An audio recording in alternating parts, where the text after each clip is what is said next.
the purpose of the church is to glorify God.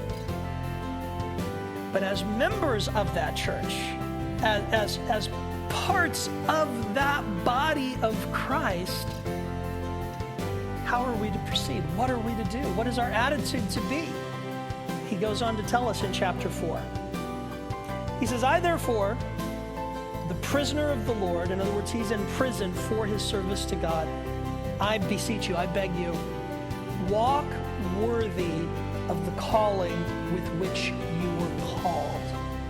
In other words, you have been called as a part of the body of Christ.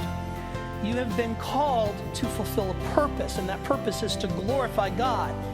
So conduct yourself in a manner that is consistent with your purpose. Walk in a manner or conduct your life in a way that is worthy of the name Christian, that is worthy of the church. How do you do that? Well, with all lowliness and gentleness, with long suffering, bearing with one another in love, endeavoring to keep the unity of the Spirit in the bond of peace.